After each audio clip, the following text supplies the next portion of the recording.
En novembre 2023, Kuandyk Bishimbayev, 44 ans, ancien ministre de l'économie nationale du Kazakhstan, a commis un acte horrible sur sa femme, Sultana Nukanova, 31 ans. Il a tenté de dissimuler les traces de ces actes cruels et de les présenter comme une coïncidence ridicule. Mais le public n'a pas tardé à apprendre la vérité. Les proches de la défunte ont obtenu le procès le plus ouvert qui soit, suivi aujourd'hui par des millions de personnes au Kazakhstan et bien au-delà de ses frontières. Il convient de noter que, quelques années auparavant, Bishimbayev avait déjà été condamné à 10 ans de prison pour avoir accepté à plusieurs reprises d'importants pots de vin, mais qu'il avait été libéré au bout d'un an seulement. De nombreuses personnes étaient convaincues que l'ancien officier tenterait désormais d'échapper à une peine sévère grâce à de l'argent et à des contacts influents. Personne ne doutait de sa culpabilité, mais la principale question était de savoir quelle serait la sévérité de la peine. Pour comprendre cette histoire en détail, il est nécessaire d'étudier le parcours difficile des relations entre les époux, ainsi que de se familiariser avec la biographie de chacun d'entre eux. En outre, il est important de comprendre les particularités du procès et les raisons pour lesquelles l'accusé a insisté pour être jugé par un jury. Kuandyk Valikanovich Bishimbayev est né le 11 avril 1980 dans la ville de Ksylorda, en République socialiste soviétique du Kazakhstan. Il est le premier fils de la famille de Valakan Bishimbayev, député du Majlis du Parlement de la 5e convocation, et de son épouse Almira Nurlibakova. La mère de Kuandyk s'est lancée dans les affaires dans les années 1990. Avant l'arrestation très médiatisée de son fils, elle possédait plusieurs grandes entreprises. Mais en 2024, elle s'est empressée de céder la plupart de ses actifs à des membres de sa famille, laissant ainsi tout entre les mains de la famille Bishimbayev. En 2018, lorsque Kuandyk a été poursuivi pour des faits de corruption, Almira a joué le rôle d'avocat commis d'office. Lorsque le ministère public a demandé que son fils soit condamné à 12 ans de prison, la femme a parlé de « destruction de la personnalité ». Kuandyk a grandi avec une sœur plus jeune, Aruzan, née en 1984. Il est titulaire de 3 diplômes d'enseignement supérieur. Il a étudié à l'Académie kazakh de gestion, puis a obtenu un diplôme de l'Université de Taraz, avant de devenir Presidential Fellow à l'Université George Washington, aux États-Unis. À l'âge de 26 ans, il a obtenu un doctorat en économie. La carrière de M. Kuandyk a débuté en 2000. Il a d'abord travaillé comme directeur dans une banque, puis a effectué un bref stage au ministère de l'économie, a occupé des postes de direction dans de grandes entreprises et est revenu au ministère après quelque temps. En 2016, il a pris la tête du ministère de l'économie, devenant ainsi l'un des plus jeunes hauts fonctionnaires du pays. 8 mois plus tard, cependant, il est pris dans un scandale de corruption retentissant et se retrouve derrière les barreaux pour avoir accepté des pots de vin particulièrement importants. Le tribunal le condamne à 10 ans de prison, mais un an plus tard, il est libéré sur parole et gracié par Nursultan Nazarbayev, à qui il présente publiquement ses excuses. Avant de rencontrer sa future victime, l'ex-ministre avait été marié 2 fois. Il s'est d'abord marié officiellement en 1999, alors qu'il était étudiant, avec une jeune fille nommée Igerim Rimbkova. En 2000, le couple a eu un fils, Aliskander Valikan. Ils ont cependant divorcé en 2004. L'homme politique s'est marié pour la seconde fois en 2006, alors qu'il était déjà conseiller du ministre de l'économie et de la planification budgétaire. Son épouse, Nazima Kakarmen, lui a donné 3 enfants. Leur mariage a duré 14 ans et s'est terminé en 2020. La raison du divorce est l'arrivée de Sultana Nukanova dans sa vie. Elle est née le 15 mai 1992 dans la ville de Pavlodar, au nord du Kazakhstan. Elle est la plus jeune des 2 enfants de la famille de l'homme d'affaires Amangelda Nukanov et de l'économiste Jumagul. L'oncle paternel de Sultana, Kera Nukanov, a fait carrière dans la fonction publique. Il a été chef du département régional de l'entrepreneuriat et du commerce, ainsi que maire d'Ekibastuz et d'Aksu. Dès sa scolarité, Sultana s'est intéressée à l'astrologie. Elle lisait des ouvrages spécialisés, établissait des horoscopes et des cartes du ciel pour ses amis et ses camarades de classe, et ses prédictions se réalisaient souvent. Plus tard, elle a décidé de faire de son hobby sa profession principale et est rapidement devenue très demandée. Elle donnait des consultations personnelles et en ligne, aidait à choisir une carrière, à se fixer des objectifs et à se développer personnellement, et testait également la compatibilité entre les personnes. Il convient de noter que les clients de l'astrologue étaient exclusivement des femmes. Le travail a rapidement permis à Sultana d'acquérir une indépendance financière. Ses consultations remportent un franc succès et la jeune fille gagne en popularité sur les réseaux sociaux, vivant exactement comme elle l'entend. Au printemps 2022, tombant par hasard sur la page de Sultana sur les réseaux sociaux, Kuandyk est fasciné par sa beauté et décide de lui écrire, prétextant une consultation astrologique. Mais la femme, qui ne travaille qu'avec un public féminin, lui oppose une fin de non-recevoir, ce qui ne fait qu'attiser sa persévérance. Il l'a littéralement inondée de compliments et de supplications, l'exhortant à le « sauver ». Sultana n'a pas voulu répondre et a proposé une séance de conseil en ligne, mais l'homme a insisté pour la rencontrer en personne. Pendant des mois, l'ancien ministre a inventé des moyens d'attirer son attention et a pratiquement tout appris sur elle, où elle vivait, qui elle fréquentait, où elle allait et ce qui l'intéressait. Bien que Sultana ait dit à ses amis qu'elle avait un séduisant prétendant, l'homme a continué à chercher à la rencontrer personnellement. Finalement, elle a accepté de le voir pour une consultation en tête-à-tête, au cours de laquelle il s'est comporté poliment et avec tact pour l'impressionner. Mais lors d'une conversation avec son frère, Sultana a assuré qu'elle n'était pas intéressée par cet homme, ni émotionnellement ni physiquement, et que les calculs astrologiques ne faisaient que confirmer leur incompatibilité. Au début, ni la jeune fille ni ses proches ne s'attendaient à des problèmes. Il semble qu'elle ait facilement tenu sa nouvelle connaissance à distance. Cependant, un mois plus tard, la situation a radicalement changé.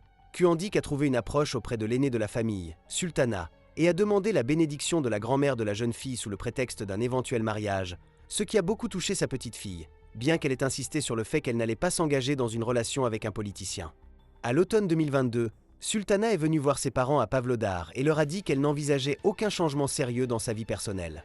La différence d'âge de 12 ans et le manque de sympathie à l'égard de cet homme l'ont déconcertée. Mais moins d'un mois plus tard, le frère de la jeune fille, en parcourant son fil d'actualité, a vu un message dans lequel la sœur indiquait qu'elle avait reçu une proposition officielle de Kuandik et qu'elle avait accepté de devenir sa femme. Cette nouvelle a choqué toute la famille et les amis, car Sultana avait récemment nié catégoriquement toute possibilité de relation sérieuse avec lui. En décembre 2022, quelques mois seulement après leur rencontre, le couple a organisé une fête somptueuse dans l'un des meilleurs endroits d'Astana. En même temps, le mariage n'a pas été légalement officialisé. Ils se sont limités au rite musulman du mariage dans une mosquée. Immédiatement après, l'attitude de Sultana à l'égard de son mari a brusquement changé. Elle loue partout son intelligence, son éducation et l'étendue de ses intérêts, et nie sa culpabilité dans l'affaire de corruption, qu'elle qualifie de coup monté. De l'extérieur, il semblait former un couple heureux. Son mari semblait l'entourer de cadeaux et d'attention, et elle l'appelait le meilleur. Ses amis étaient sincèrement heureux pour elle. Mais bientôt, la première sonnette d'alarme retentit dans la famille. Le couple s'installa dans la maison des parents de Kuandik. Ils occupaient le premier étage, tandis que son père et sa mère restaient au premier étage. Almira, la mère de Kuandik, a essayé par tous les moyens de prendre soin de sa belle-fille et lui a souvent fait des cadeaux coûteux, la protégeant des tâches ménagères. Mais elle ne pouvait pas protéger la jeune fille de l'agression de son fils. Sultana et son mari venaient parfois chez ses parents, mais en retour, elle ne les appelait pas chez elle, car cela irritait Kuandik et provoquait des scandales. La vérité n'est apparue que le 31 décembre 2022, lorsque le frère de Sultanat a décidé de lui souhaiter de bonnes vacances et de lui rendre une courte visite. Il découvre une scène étrange. Une table a déjà été dressée dans la maison pour une petite fête de famille. Le cousin du propriétaire et sa femme sont passés à l'improviste et ont apporté des cadeaux. Sultana n'ayant pas préparé de cadeau de retour, elle décide spontanément d'offrir un flacon de parfum non ouvert acheté la veille par son mari. Kuandik a explosé de rage, criant qu'elle n'avait pas le droit de se débarrasser des choses qu'il avait achetées. Les invités, constatant la chaleur de la passion, sont partis précipitamment et les parents, qui ont essayé d'intercéder pour Sultanat, ont été stoppés de manière grossière. En outre, l'homme enragé a renversé la table, perturbant ainsi la fête du réveillon. Ed Bek, le frère de Sultana, déconcerté, n'a pas su comment réagir. Le lendemain, sa sœur lui avoue au téléphone que le caractère de son mari a radicalement changé juste après le mariage, mais qu'elle espère que la crise passera. Son frère l'a supplié de revenir à la maison, ce qu'elle a refusé catégoriquement. Au bout de 2 mois et demi, Sultana a envoyé à son frère des selfies montrant les terribles ecchymoses qu'elle avait sur le visage. Elle a demandé à ne pas poser de questions, mais le parent, effrayé, a commencé à l'appeler. Le téléphone étant silencieux, il a contacté Kuandik. Ce dernier lui a proposé de lui parler comme un homme et lui a laconiquement dit de s'occuper de ses affaires, n'a pas donné d'explication claire sur les ecchymoses et n'a même pas dit où se trouvait sa femme. Le frère, choqué, a craint le pire, mais il a rapidement retrouvé Sultana dans l'appartement de campagne de ses parents. Malgré les protestations de sa famille, la jeune fille est retournée auprès de son mari, affirmant qu'elle l'aimait et qu'elle voulait que le mariage reste intact. Pendant un certain temps, Kuandik s'est comporté parfaitement, a offert des cadeaux à sa femme et lui a promis de changer pour elle. Ils ont voyagé ensemble aux Maldives, où ils semblaient heureux. Plus tard, ce sont les photos des vacances qui ont été versées au dossier de l'affaire pénale. Sur le corps de Sultana, des ecchymoses clairement visibles et des empreintes digitales sur les poignets, indiquant un traitement brutal. Le frère de la jeune fille et ses parents ont noté qu'elle ne se plaignait plus, bien que son apparence et sa perte de poids drastique parlent d'elle-même. Sultana a commencé à porter des vêtements plus couvrants, apparemment pour dissimuler les coups reçus. L'astrologue et blogueuse, auparavant très demandée, a soudainement cessé de prendre des rendez-vous et a pratiquement disparu des réseaux sociaux, se limitant à des messages sur sa vie de famille heureuse. Il s'est avéré que son mari lui a interdit de travailler et l'a placée dans une situation de dépendance financière totale. Les rencontres avec les petites amies et les contacts avec la famille ont également été interdits sans qu'il en ait été informé. En public, Kuandik apparaissait comme un mari exemplaire. La plupart des connaissances de Sultana pensaient qu'elle avait une chance exceptionnelle d'avoir un mari. Seule une amie était consciente de ce qui se passait lorsque Sultana a avoué qu'elle la contrôlait totalement, qu'elle la battait constamment et qu'elle était jalouse sans fondement. Elle a exhorté son amie à partir immédiatement, mais celle-ci n'a pas demandé de conseil, mais une simple occasion de parler. Souhaitant sauver leur relation, le couple a tenté de s'adresser à un psychologue familial. Mais même là, l'ex-ministre a insisté pour faire appel à son spécialiste, qui s'est contenté d'affirmer que Sultana était elle-même responsable de tout. Plus tard, elle a confié à son frère qu'elle soupçonnait son mari d'avoir suivi un traitement biaisé. Il semble qu'il ait engagé un psychologue pour l'écraser moralement une fois de plus. Au cours de l'été 2023, la jeune fille a tenté de s'échapper et s'est temporairement installée chez ses parents. Mais peu après, Kuandik est arrivé, l'a supplié de lui donner une chance et lui a proposé de changer de logement, assurant que les nouvelles conditions aideraient à établir leur relation. En outre, il voulait avoir un enfant, espérant que cela calmerait son mari. Cependant, la grossesse n'a pas eu lieu. En octobre 2023, Sultana a de nouveau tenté de quitter son mari et a vécu pendant un certain temps dans un appartement loué, que son frère l'a aidé à trouver. Mais au bout de 10 jours, elle est retournée à Kuandik et a de nouveau subi la cérémonie du Nikah, dont elle a immédiatement informé sa famille. Le 5 novembre, dans le restaurant Bao, appartenant au cousin de l'ex-ministre Bakitsan Bezanov, le couple a réuni ses parents et quelques amis pour célébrer les retrouvailles. Ce soir-là, le mari se montre attentif et tendre, faisant preuve de sincérité sous toutes les coutures. Mais la catastrophe n'est qu'à quelques jours. Le 9 novembre, Ed Beck, le frère de Sultana, rentre du travail et entend un parent effrayé s'enquérir de la vérité de ce qui est écrit sur les médias sociaux. Perplexe, il a reçu une référence à la nouvelle du meurtre de sa femme par l'ancien ministre de l'économie. L'homme ne voulait pas en croire un mot. La veille, sa sœur l'avait appelé pour lui dire qu'elle avait l'intention de quitter Kuandik pour de bon, lui demandant si elle pouvait passer la nuit chez lui. Il lui avait confirmé que les clés se trouvaient au même endroit et qu'elle pouvait venir à tout moment. Mais elle ne s'est pas présentée ce soir-là ni le lendemain matin, et son téléphone n'a pas répondu. Ed Beck s'est précipité chez elle, mais n'a trouvé personne. Son mari étant injoignable, le frère s'est rendu directement au restaurant où il avait entendu sa sœur pour la dernière fois. Il a vu des policiers à l'extérieur de l'établissement. Les forces de l'ordre, ayant appris qu'il s'agissait du frère de Sultana, ont exprimé leurs condoléances, affirmant que la jeune fille était décédée avant l'arrivée de l'ambulance. Ed Beck a refusé de le croire, mais cela s'est avéré vrai. Lorsque le frère de la défunte est arrivé, Kuandik avait déjà été arrêté et amené au poste en tant que suspect principal. Il a nié sa culpabilité, affirmant qu'il s'agissait d'un accident et qu'il essayait d'aider sa femme. Son parent, le restaurateur Bakitsan Bezanov, a également été placé en détention pour complicité. Dans un premier temps, l'avocat de l'ex-ministre a affirmé qu'il n'y avait pas de preuve directe de la culpabilité de son client. Mais il s'est rapidement avéré que les agresseurs avaient tenté d'effacer les enregistrements des caméras de vidéosurveillance interne et externe, mais que des spécialistes avaient réussi à les restaurer. Ce que les enquêteurs ont vu a choqué tout le monde. L'enquête a duré environ 4 mois. Pendant tout ce temps, Kuandik a nié avec assurance le meurtre et s'est comporté comme s'il n'avait aucun doute sur le fait qu'il échapperait à toute responsabilité. Néanmoins, ces actes tombent sous le coup de l'article « Meurtre avec une cruauté particulière ». L'examen médico-légal a révélé des blessures si graves et si étendues que les experts ont admis qu'ils avaient rarement rencontré des cas aussi brutaux. Certaines des blessures sont apparues 6 à 8 heures avant le décès, ce qui signifie que la femme a été battue longtemps et brutalement.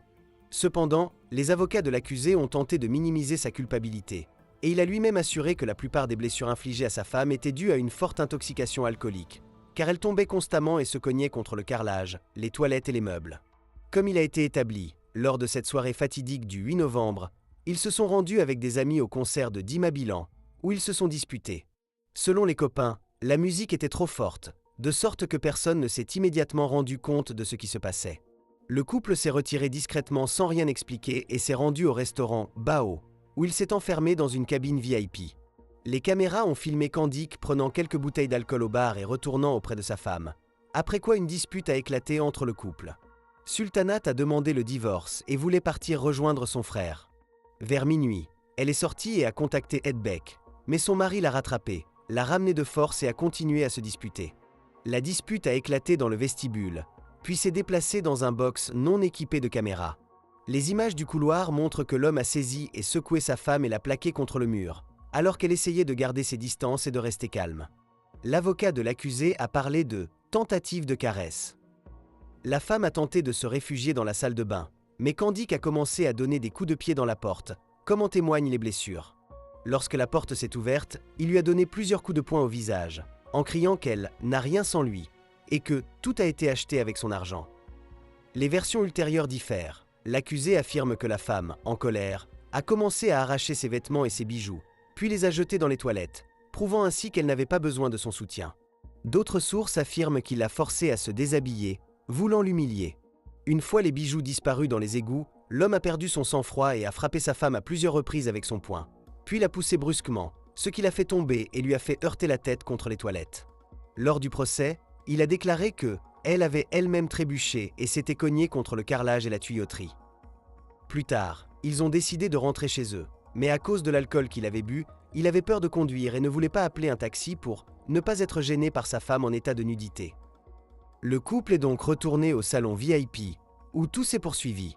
L'accusé a frappé Sultana avec les mains et les pieds, l'a traînée par les cheveux et au petit matin, vers 7 heures, l'a traînée par les cheveux jusqu'à la cabine. C'est là qu'il a réellement abusé d'elle, selon l'enquête. Lors du procès, l'homme a affirmé qu'il ne l'avait même pas touchée et que c'était comme si elle tombait et frappait le sol toute seule. Au bout d'un certain temps, il aurait remarqué un hématome sur son visage et aurait voulu appeler non pas une ambulance, mais une voyante pour faire une prédiction. La voyante lui a assuré que la femme avait simplement besoin de dormir. Le prévenu a entendu un sifflement qu'il a pris pour un ronflement et l'a laissée seule. À la mi-journée, se rendant compte qu'elle ne respirait plus, Candic a appelé Bakitsan Bezanov, le suppliant de venir d'urgence. Ensemble, ils ont démantelé le personnel et fermé l'établissement, puis effacé toutes les images des caméras, soi-disant pour préserver l'honneur des défunts et de leurs familles. Bezanov n'a appelé une ambulance que plus tard dans la soirée, alors que le corps s'était refroidi depuis longtemps et que la rigidité cadavérique s'était installée. Il a tenté de pratiquer une réanimation cardiopulmonaire, mais en vain, a-t-il déclaré. La police est arrivée et a arrêté les deux hommes. Au cours de l'enquête, de nombreuses personnes ont également porté leur attention sur la précédente épouse de l'accusé, Nazima Kakarmen, qu'il avait défendue mais qui a demandé le divorce peu après sa libération. Elle a d'abord invoqué des différends irréconciliables comme raison officielle, mais après avoir pris connaissance des accusations de meurtre brutal, elle a ouvertement déclaré que Candic était malheureusement capable de telles choses. Dans leur famille, dit-elle, il s'est progressivement transformé en un homme arrogant et rancunier qui exigeait une adulation constante et agissait comme si tout le monde lui était redevable. Il ne cachait pas son infidélité et après sa sortie de prison en 2017, il est devenu complètement incontrôlable. Un jour, dans un accès de rage, il a arraché le couvercle des toilettes et l'a jeté sur sa femme, qui a réussi à l'esquiver. C'est à ce moment-là qu'elle a compris que son mariage ne pouvait pas être sauvé. Nazima suggère que c'est la soumission de Sultana et son refus de se défendre qui ont fait d'elle une victime commode pour Candic, car il était plus prudent avec les autres. Les séances ont commencé en mars 2024. Les proches de la jeune fille décédée souhaitaient que toute la procédure soit aussi ouverte que possible, avec accès à la presse, car ils craignaient que les accusés ne fassent pression sur les témoins et les juges. Bichimbaïev lui-même a exigé un procès avec jury, ce qui a été fait. Un panel collégial de 12 jurés, 10 principaux et 2 suppléants, et un juge ont été constitués. Candic espérait éviter la prison à vie, car le jury et le juge devaient voter à l'unanimité en faveur de la peine la plus sévère possible. L'espoir d'au moins un vote négatif lui permettait de compter sur une peine moins lourde. L'accusé n'a jamais admis avoir commis un meurtre prémédité avec une cruauté particulière, affirmant que tout était un accident et un enchaînement de facteurs fatals. Il a affirmé que sa femme l'avait provoqué, prétendument en l'attaquant et en criant, et qu'il n'avait fait que se défendre. Mais de nombreux enregistrements de caméras ont démenti ces affirmations. Dans un premier temps, les responsables de l'application de la loi ont opté pour l'article « violence domestique » qui, au Kazakhstan, implique une peine plutôt légère, ce qui a provoqué une forte réaction négative de la part de la société et des proches de la personne décédée. La mère de Sultana, en larmes, a déclaré qu'elle n'avait même pas pu dire adieu à sa fille de manière humaine en raison de l'état lamentable de son corps, et que son gendre pouvait désormais s'en tirer avec une peine légère. Face à la vague d'indignation, une nouvelle loi a été adoptée en avril 2024 afin de durcir les peines pour les violences domestiques. Kuandik a tenté de faire pression sur son frère, accusé de complicité, pour qu'il fasse un faux témoignage, mais Bakitsan, se repentant et demandant à la cour de se défendre, a raconté exactement ce qui s'était passé. Lors des audiences, l'ex-ministre a continué à qualifier la défunte des « alcooliques » et des « instables », affirmant qu'elle le trompait, qu'elle provoquait des scandales et qu'il ne l'avait « poussée que 2 ou 3 fois » et pas mortellement. Le reste de ses blessures, selon lui, était dû au fait qu'elle tombait constamment. Il a décrit les taches bleues sur le cou de la victime comme des marques de « gestes de réanimation ». Le frère de l'accusé, quant à lui, a affirmé que Kuandik avait délibérément empêché l'appel d'une ambulance, exigeant seulement que toutes les séquences vidéo soient effacées. Il a également déclaré qu'on lui avait ordonné de prendre le téléphone de Sultana à leur domicile et de se déplacer dans la ville avec pour créer l'illusion que la femme avait quitté le restaurant et était rentrée chez elle saine et sauve. Lors de la 9e audience, la défense de l'accusé a demandé la récusation de la juge Azan Kulbaeva, l'accusant de « partialité ». La requête a été rejetée et le juge a rendu son verdict. Plus récemment, le 13 mai 2024, la Cour a déclaré Kuandik Bishimbayev coupable de torture, de lésions corporelles graves et du meurtre de son épouse civile. Au titre de l'article « meurtre », il a été condamné à une peine de 20 ans d'emprisonnement, à laquelle se sont ajoutés 7 années pour les coups et la torture. Il a été condamné à 24 ans de prison par addition partielle des peines. Son cousin, Bakitsan Bezanov, a été condamné à 4 ans de prison pour dissimulation de preuves et complicité. Le tribunal a tenu compte du fait qu'il n'avait pas été condamné auparavant et que sa coopération à l'enquête a été considérée comme un remords.